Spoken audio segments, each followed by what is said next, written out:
você sabe muito bem que aqui no programa, que nós temos há 22 anos no ar, graças a Deus, com uma certa maturidade e também com não só a nossa independência, mas sobretudo com o respeito, né, do nosso telespectador, que tem nos assuntos trazidos aqui coisas importantes na sua vida prática, no seu interesse particular, familiar, enfim, profissional.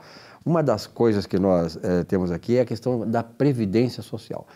O Brasil é um país que, quando eu era criança, eu era guri, então se dizia que era um país muito jovem. Mas era muito jovem, realmente o Brasil era muito jovem. Década de 50, 60 e tal, muito jovem. Hoje nós somos o país que mais cresce na sua taxa de longevidade e na sua taxa de idosos, a partir de 60 anos. E isso, naturalmente, mexe muito, né, doutor Marcelo Pereira?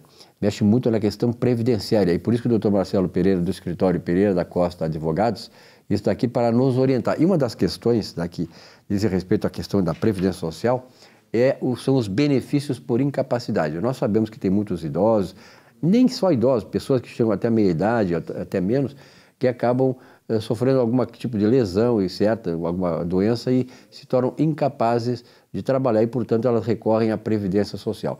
Vamos falar um pouquinho sobre benefícios por incapacidade, doutor? O que é incapacidade? Perfeito, Silvio. Primeiramente, quero agradecer a oportunidade de estar aqui novamente, é sempre um prazer. E eu gostaria de, emendando nisso que tu colocou, de dizer que nós temos um sistema previdenciário solidário, em que todos que estão economicamente ativos, mantêm os que estão precisando.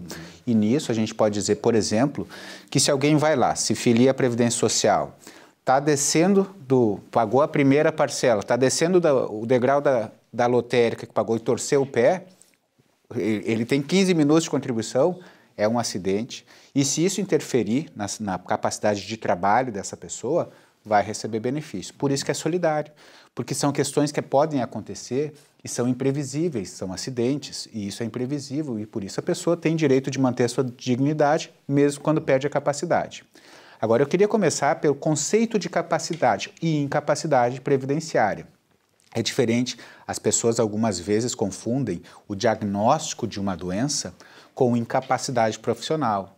Não necessariamente. Por exemplo, para um advogado que tem um trabalho mais intelectual, que trabalha mais ali no computador, ter um diabetes de difícil controle exige atenção, exige um cuidado da saúde, mas não necessariamente vai impedir de trabalhar. Por exemplo, se um diabetes de difícil controle dá problema circulatório nos pés, o advogado vai conseguir trabalhar. Agora, se a pessoa é um motorista de aplicativo, se é um motorista de ônibus, se é um motorista rodoviário, uma trombose, alguma dificuldade relacionada a isso, bom, para aquela pessoa, aquela doença vai ser incapacitante, porque não vai conseguir dirigir, por exemplo. Então, aquele advogado que não poderia dirigir, mas ele consegue se deslocar para o trabalho de outra forma, consegue trabalhar, mas o motorista não. Então, é diferente diagnóstico de um problema de saúde com incapacidade para o trabalho. Agora, no dia 5 de setembro, bem recente, foi sancionada a Lei 14.441 de 2022. Esta lei dá continuidade à concessão de benefícios por incapacidade com base apenas em documento médico.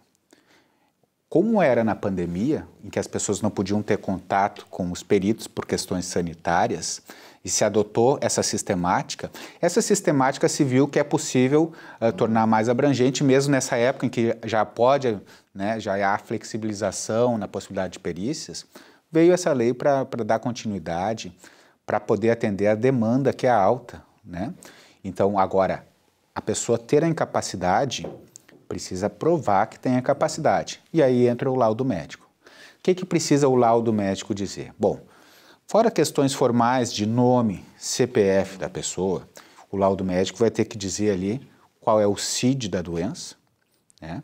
E comparando com a atividade habitual que a pessoa exerce, é motorista, é pedreiro, é advogado, é eletricista, se aquele problema impede ou pelo menos diminui a capacidade para o trabalho, na visão do médico.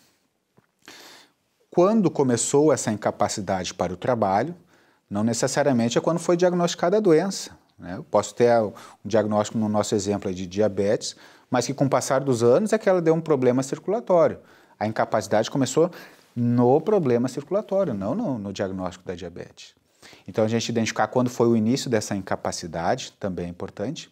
E claro, qual é o prognóstico de tratamento, se vai evoluir, se é uma doença crônica, se tem cura, quanto tempo demora, tudo isso na visão do médico. E claro, questão formal, o médico pega no mesmo documento a pessoa autorizando a divulgar o CPF e o CID naquele documento. Uma coisa importante, doutor Marcelo, que é o seguinte, aí, sobre esse aspecto, essa nova visão das coisas, da questão da previdência, da incapacidade ou não da pessoa, à luz das questões previdenciárias, ela, de certa maneira, vem resgatar a autoridade do médico, né? Porque nós vimos aí, tempos atrás, aí na pandemia, né, que prefeitos, governadores e tal, acabaram, e muitas instituições, inclusive a própria imprensa, né, acabou, de certa maneira, desmoralizando e quebrando o vínculo do médico com o paciente. Quer dizer, muitos médicos foram desmoralizados, alguns, inclusive, eu sei, estão sendo processados por entidades médicas, que é uma coisa absurda, exatamente porque ele fez aquele que é o papel do médico, que é o papel sagrado do médico, a nossa relação do médico com o paciente. Receitou o que havia disponível durante a pandemia para combater o coronavírus e outras doenças respiratórias que estão por aí e sempre vão estar. E isso aconteceu, pasmem, com a anuência, ou pelo menos com o recuo, com o silêncio de entidades médicas, inclusive no Rio Grande do Sul. Então, é importante isso, né? Porque o médico precisa ter respeitado o seu conhecimento, a sua relação com o paciente, né? E a sua sensibilidade do ponto de vista terapêutico com o paciente. Exatamente, Silvio. Nós tivemos aí uma pandemia também de especialistas não especialistas, especialistas de rede social, e eu acredito que isso também já esteja sendo superado. Eu acho que as pessoas se deram conta disso e é importante.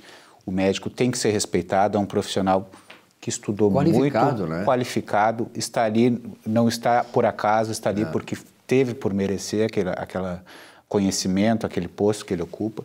E por isso que está cada vez respeitando mais esse laudo que o médico dá, o médico que acompanha a pessoa. Perfeito. É uma forma de identificar a credibilidade daquele profissional, daquele cidadão que está exercendo essa profissão tão sagrada que é a medicina. Perfeito. O que mais o senhor recomendaria para quem está numa situação dessas aí, que está de repente incapacitado, se sente incapacitado, é recorrer a profissionais especializados, né? Recorrer a profissionais especializados, guardar toda a documentação médica que tiver, desde o primeiro atendimento, primeiros exames. Às vezes a pessoa acha que não tem importância, mas tem importância.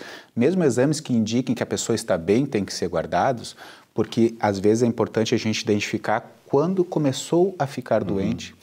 Às vezes a pessoa já tem um problema de saúde, mas o agravamento desse problema pode determinar o início de um benefício. Perfeito. O INSS pode dizer assim, não, mas ele quando se filiou já tinha esse problema de saúde. E o advogado vai dizer, não, ele já tinha, mas a incapacidade veio com o agravamento. Então, aquele documento médico que diz que a pessoa está bem vai ser importante para isso, para dizer que, aqui nesse dia ele já tinha doença, mas estava capaz para o trabalho, e aqui ele deixou de se tornar capaz. Importante, o telefone começa a tocar sempre quando a gente está falando de assuntos importantes. O pessoal quer fazer consulta com o Dr. Marcelo, mas deixa para depois, né? Vai ter o telefone aí no vídeo para você fazer essa consulta com ele, porque na verdade são assuntos importantes. Eu sempre digo, né?